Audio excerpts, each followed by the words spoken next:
റമദാൻ വരുമ്പോൾ നമ്മുടെയൊക്കെ ഉള്ളിലുണ്ടാകുന്ന ഒരു സംശയമാണ്, മുത്തനബി സല്ലല്ലാഹു അലൈഹി വസല്ലം തങ്ങൾ പഠിപ്പിച്ചിട്ടുണ്ടല്ലോ പിശാചിനെയൊക്കെ ഈ മാസം കെട്ടിബന്ധിക്കപ്പെടുമെന്ന്. അപ്പൊ പിന്നെ ആളുകളൊക്കെ തെറ്റ് ചെയ്യുന്നത് എന്തിന്റെ അടിസ്ഥാനത്തിലാണ്? തെറ്റ് ചെയ്യുന്ന ആളുകളെ സംബന്ധിച്ചിടത്തോളം റമദാനിന് മുമ്പുള്ള മാസങ്ങളിലൊക്കെ ചെയ്യുന്നത് പോലെ അവർ റമദാനും ചെയ്യുന്നുണ്ട്. ഒരുപക്ഷെ ചില ആളുകളൊക്കെ അതിനേക്കാൾ ഗൗരവമായ രൂപത്തിൽ കൂടുതൽ തെറ്റുകൾ ചെയ്യുന്നുണ്ട്. അപ്പൊ എന്താണ്, പിശാച് കെട്ടിബന്ധിച്ചു കൊടുത്തുനിന്ന് വന്നിട്ട് ഇത് ചെയ്യിപ്പിക്കുന്നതാണോ എന്നൊക്കെ സംശയിക്കുന്നവരുണ്ടാവും. ഇമാം ഗസാലി റഹ്മത്തുള്ളാഹി അലൈഹി പഠിപ്പിക്കുന്ന ഒരു കാര്യം മനസ്സിലാക്കിയാൽ ഇതിന്റെ മറുപടി നമുക്ക് കിട്ടും. അഥവാ ഒരു മനുഷ്യന്റെ ഹവ എന്ന് പറഞ്ഞാൽ ഇച്ഛകൾ, അത് 70 ശൈത്താനേക്കാൾ ഗൗരവമുള്ളതാണ്. അപ്പൊ ഈ റമദാനിലും ഈ പറയുന്ന ഹവ അത് നമ്മൾ തന്നെയാണ്, നമ്മുടെ ഉള്ളിലുള്ളതാണ്. അതിനെ നിയന്ത്രിക്കാൻ നമുക്ക് കഴിഞ്ഞിട്ടില്ലെങ്കിൽ ഈ പറയുന്ന രൂപത്തിൽ തെറ്റുകൾ ചെയ്തുകൊണ്ടേയിരിക്കും. മാത്രമല്ല, നമ്മൾ പലപ്പോഴും തെറ്റ് ചെയ്യുമ്പോൾ അതൊക്കെ പിശാചിന്റെ ശൈത്താന്റെ തലയിലേക്ക് ഇടുമെങ്കിൽ ഈ റമദാൻ വരുമ്പോഴും തെറ്റ് ചെയ്യുന്ന ആളെ സംബന്ധിച്ചിടത്തോളം അയാൾ മനസ്സിലാക്കണം, ഞാൻ ചെയ്യുന്ന തെറ്റിന്റെ ഒന്നും കാരണം പിശാചല്ല, അത് ഞാൻ തന്നെയാണ്. അത് വളരെ ഗൗരവമുള്ളൊരു വിഷയമാണ്. അത് ഈ റമദാനിൽ തന്നെ നമ്മൾ ഓരോരുത്തരും സ്വന്തം ഉള്ളിലേക്ക് ചിന്തിച്ചുകൊണ്ട് ഈ റമദാനിൽ തന്നെ നമ്മുടെ ഹവയെ നിയന്ത്രിക്കേണ്ട ഒരു മാസമാണിത്. കാരണം പിശാചിന് എന്തായാലും കെട്ടിബന്ധിച്ചിരിക്കുകയാണ്.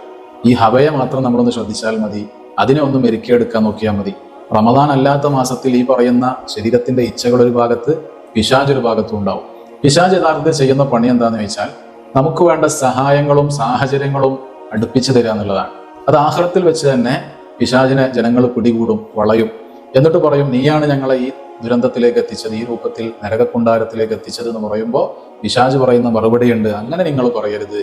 നിങ്ങളുടെ ഉള്ളിൽ തന്നെയാണ് നിങ്ങളുടെ പ്രതിയുള്ളത്. ആ പ്രതിയെ നിങ്ങൾ ആക്ഷേപിച്ചോളൂ, അത് നഫ്സാണ്, ഹവയാണ്, ഈ പറയുന്ന ഇച്ഛകളാണ്. ഞാൻ നിങ്ങൾക്ക് ചെറിയ ചെറിയ സഹായങ്ങൾ ചെയ്തു തന്നു എന്ന് മാത്രമേ ഉള്ളൂ എന്ന് പിശാച് ആഖിറത്തിൽ പറയുമെന്നാണ്. അപ്പൊ റമദാനിൽ പിശാചിനെ കെട്ടിബന്ധിക്കപ്പെടുന്നുണ്ട്, അവന്റെ സ്വൈരവിഹാരങ്ങളൊക്കെ നിയന്ത്രിക്കപ്പെടുന്നുണ്ട് എന്നത് ശരിയാണ്. അത് പറഞ്ഞത് മുത്തനബി സല്ലല്ലാഹു അലൈഹി വസല്ലം തങ്ങളുമാണ്.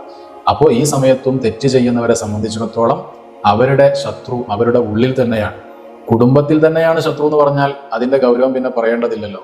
ശത്രു പുറത്താണെങ്കിൽ ഒരു സമാധാനം ഉണ്ടെന്ന് കരുതാം, എന്നാൽ ശത്രു ഉള്ളിൽ തന്നെയാണെങ്കിൽ അതിന്റെ ഗൗരവം വളരെ വലുതാണ്.